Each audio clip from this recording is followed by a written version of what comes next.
capacity to engage effectively in various spheres of life.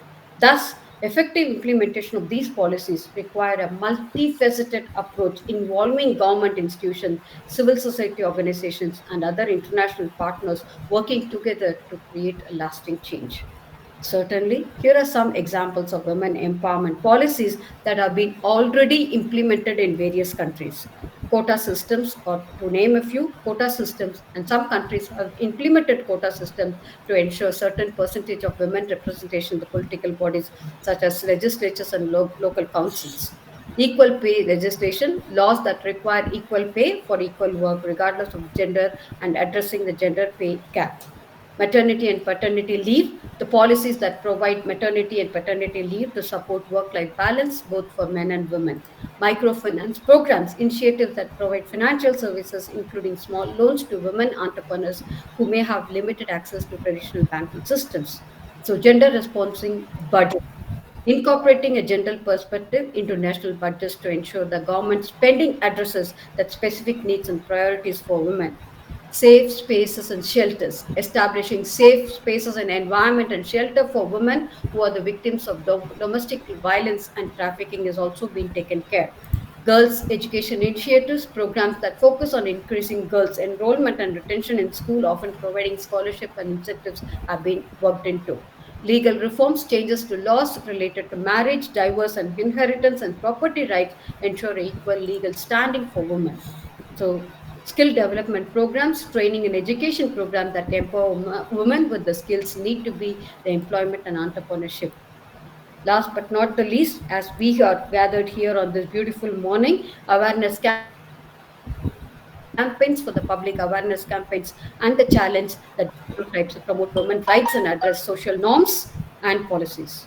So, moving ahead, the healthcare access, the policies also focus on to improve access to reproductive healthcare services, family planning, and maternal health support.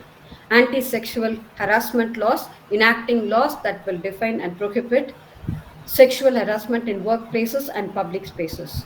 So, community based initiatives like local level projects that engage communities in promoting gender equality and women empowerment.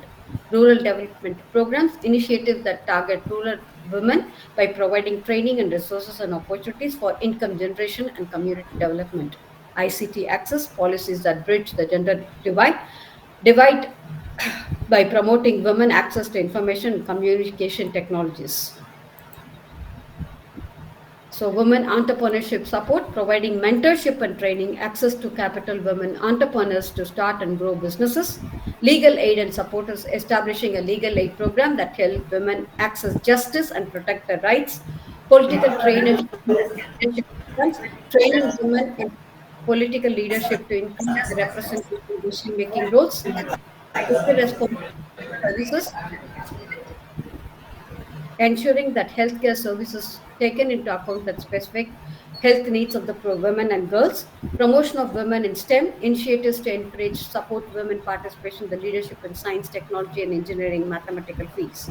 These policies, among others, work towards addressing various dimensions of women empowerment and create a more equitable societies. So the effectiveness of these policies often depends upon the factors such as political commitment, public awareness, funding, and the collaboration of multiple stakeholders. Certainly, these are few examples of the NGOs that work on women empowerment along some of the projects in some of the countries they operate. CARE International, Plan International, Women for Women International, Kekenya's Dream, Global Fund for Women, We Day, Room to Read, He for She, Afghan Women Network, Rural Women Network, Nepal. All these provide sufficient support for the women empowerment. Remember that these NGOs and their projects are just a small representation of the many organizations working on women empowerment globally. And definitely, your organization is going to be one among them in the future. These efforts will span a wide range of issues. They operate in diverse and cultural society of economic contexts.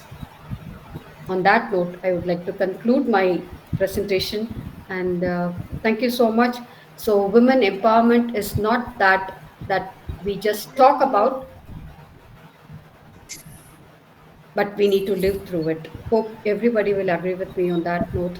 And I take this opportunity to thank each one of you for giving me this opportunity to share few thoughts about women empowerment. And moving ahead, we will start working in collaboration, as I strongly believe in one simple saying: coming together is a beginning.